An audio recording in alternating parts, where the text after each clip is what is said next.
Je m'appelle Denis Mukwege. Je viens d'un pays le plus riche de la planète.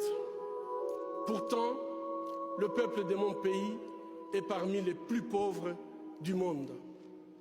La réalité troublante est que l'abondance de nos ressources naturelles, or, coltan, cobalt et d'autres minéraux stratégiques, alimente la guerre, source de la violence extrême et de la pauvreté abjecte en République démocratique du Congo. Nous aimons tous les belles voitures, les bijoux, les gadgets. J'ai moi-même un smartphone.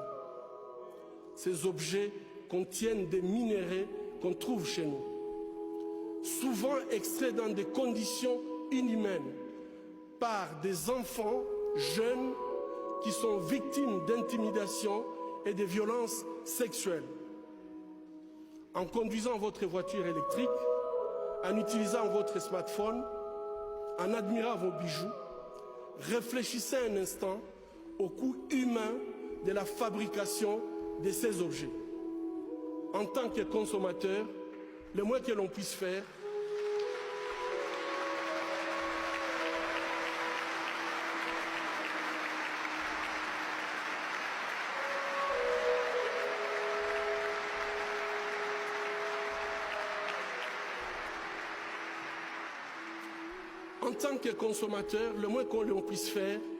est d'insister que ces produits soient fabriqués dans le respect de la dignité humaine. Fermer les yeux devant les drames, c'est être complice. Ce ne sont pas seulement les auteurs de violences qui sont responsables de leurs crimes, mais aussi ceux qui choisissent de détourner les regards. Mon pays est systématiquement pillé avec la complicité des gens qui prétendent être nos dirigeants.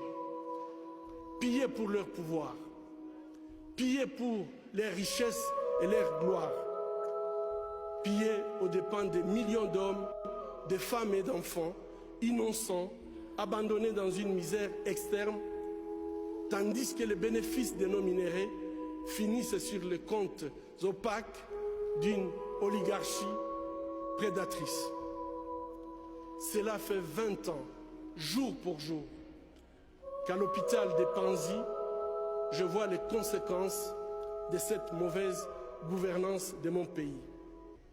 Bébés, filles, jeunes femmes, mères, grand-mères, et aussi les hommes et les garçons violés de façon cruelle, souvent en public, en collectif, en insérant du plastique brûlant ou en introduisant des objets contondants dans leur partie génitale. Je vous épargne des détails.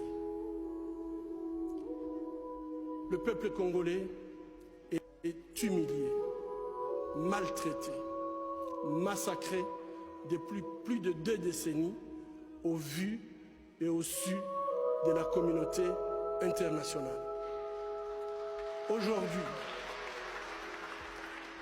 Aujourd'hui, grâce aux nouvelles technologies d'information et de la communication, plus personne ne peut dire « je ne savais pas ». Avec ces prix Nobel de la paix, j'appelle le monde à être témoin et je vous exhorte à vous joindre à nous pour mettre fin à cette souffrance qui fait honte à notre humanité commune.